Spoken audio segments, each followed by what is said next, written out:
Okay, I just wanted to show you how to find the benchmark proxy exam questions that you can use on your assessments, and they are housed in Illuminate.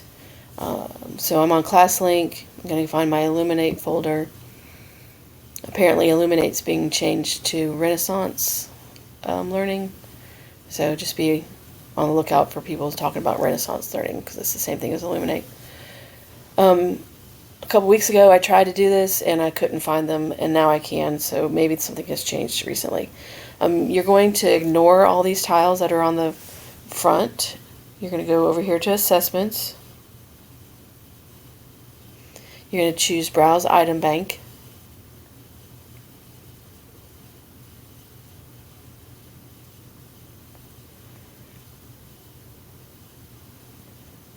And when it first pops up, it's going to feel like there's a lot of them. It's like 448 of them. But you can see I've got mine narrowed down to 19. I wanted to show you how I found those 19 questions. And these are all related to my Module 3 geometry topics. So you go to the Edit Base Standards. And also notice that I've got the ACE question bank clicked. So Edit Base Standards. And once you're in here, you're going to go to Providers. And our math standards are listed here in Standards. Science standards are listed in Standards of Excellence. But because we've currently are working off of new standards for math, they are in Standards. This is under Georgia. And then when you go to Subjects, you're going to pick Math. And then grade level, of course you could pick English too. You're going to go all the way to yours. And I picked geometry, algebra, advanced algebra, pre-calculus, whichever one you need. And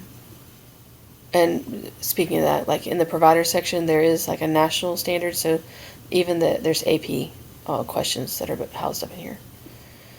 Then once you're here, you're going to want to pick your mathematical practices, so you pick all of those, because those mathematical practices and the mathematical modeling, they run through the whole course, and then skip over the content that you don't need and find the one you do need, and you click the ones you do need. Those are all the ones that are in our Module 3.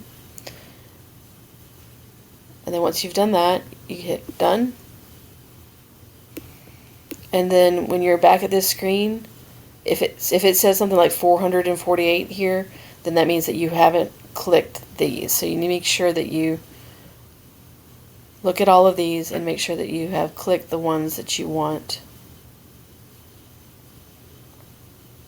And because I just edited it, just added those all back again, so it's a repeat. Oh, anyway, now you have the opportunity to look at these. You can add them to your assessment. You can use them as inspiration. You can write questions based off of them. Or you can use them straight right out of how they are. Don't be overwhelmed by all of the words, because this like correct answer part, and then this is all the justification of why it's incorrect. So it looks a lot wordier than what it really is. But once you get into it, you'll get used to that. See, it's only just the 1, 2, 3. Anyway, just